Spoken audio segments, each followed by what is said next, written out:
बरेली के जिला कृषि अधिकारी धीरेन्द्र सिंह चौधरी ने एनसीसी कैडेट्स को मिलेट्स अनाज की उपयोगिता पर प्रकाश डालते हुए बताया कि वर्ष 2023 अंतर्राष्ट्रीय मिलेट वर्ष के रूप में मनाया जा रहा है। मिलेट पोषक अनाज हमारे स्वास्थ्य के लिए बहुत लाभदायक है और भूमि को और पर्यावरण की भी सुरक्षा करता है। संस्कृति के तहत जो मोटे अनाज की खेती है उनको बढ़ावा दिया जाए, तो ये सब चीजें उस ओर ध्यान दे रहे हैं। मार्केट में आपने देखा होगा मल्टीग्रेन राइस, हम कुछ और मल्टी चीजें कर दे, उसमें बहुत सारे कई ग्रेन से उसका आटा मिक्स होता है। अब तो घोषित किया गया और निश्चित रूप से आने वाले दिनों में इस वर्ष तो कम से कम पोषक अनाज को बढ़ावा देने के लिए सरकार और सभी प्रशासन प्रयास करते रहेंगे।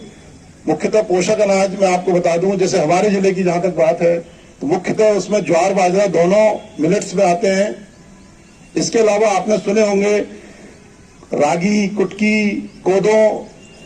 सावा। आपने एक सवा का चावल सुना हो, जैसे आप व्रतों में चलता है सवा का चावल, वो सवा ही है, वो ही है, वो उसके सब इंग्लिश नाम है। ये छोटे छोटे बेसिकली ये सब घास है। ज्वार बाजरा की खेती आपने देखी होगी, लेकिन बाकी सब थोड़ी सी अदरवाइज सब घास टाइप क्रॉप है जो बिल्कुल एडवर्स कंडीशन में जब क्रॉप है, भी तो पर्यावरण की दृष्टि से बहुत बढ़िया है। इसके अलावा जितनी भी आपको बता दूं, बाजरा जितना खाया नहीं जाता उससे ज्यादा फार्मा इंडस्ट्री में जाता है बाजरा, बना के और कुछ अन्य प्रोडक्ट बना के उसको बेच के लाभ लें। इस तरह की चीजें मोटे अनाज को बढ़ावा देने के लिए प्रारंभ की जा रही हैं। सिविल सर्विसेज के जो भी आप प्रोग्राम करते हो, कम्युनिटी डेवलपमेंट के जो भी प्रोग्राम करते हो, उसके माध्यम से आप लोगों को सरकार ने मिलेट्स को बढ़ावा देने के लिए कार्यक्रम शुरू किया था और उसी के प्रयास के द्वारा ही इसको अंतर्राष्ट्रीय मिलेट वर्ष के रूप में मनाया जाएगा। तो ये प्रयास जो कि हिंदुस्तान का था और इसको हमें प्रमोट करना, बढ़ावा देना है, जैसे कि हम लोगों ने है, बिल्कुल उसी तरह इसको भी बढ़ावा देना है। और जहां तक मिलेट्स की बात है, इसको हम लोग साधारण भाषा में मोटा अनाज कहते हैं, जैसा कि सर ने आज बताया कि इसको श्री अन्न भी बोलते हैं, और हमने कहीं इसको इंग्लिश में सुपर फूड के नाम से भी पढ़ा है कि ये सुपर फूड कहलाता है। देखिए, आज एनसीसी बटालियन का बरेली कॉलेज में कार्यक्रम था, तो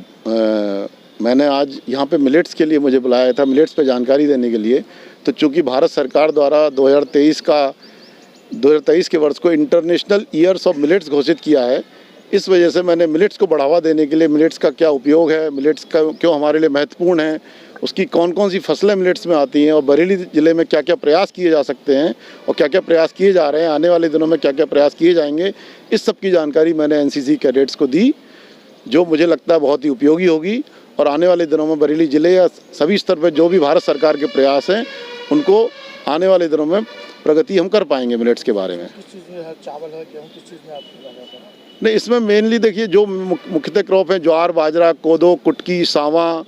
इस तरह की ये सभी क्रॉप्स मिलेट्स में आती हैं, जिसे हम पहले मोटा अनाज कहते थे, लेकिन अब वो हमने पोषक अनाज भी कह सकते हैं कि वो पोषक तत्वों से भरपूर अनाज होते हैं। इनमें मैग्नीशियम, जिंक और विटामिन B3 जो बहुत ही शरीर की इम्यूनिटी बढ़ाने के लिए बहुत आवश्यक होते हैं, वो बहुत अच्छी मात्रा में अन्य फसलों की तुलना में होते हैं, इसलिए इनका बहुत ही पोषक तत्वों की दृष्टि से बहुत ही महत्वपूर्ण है।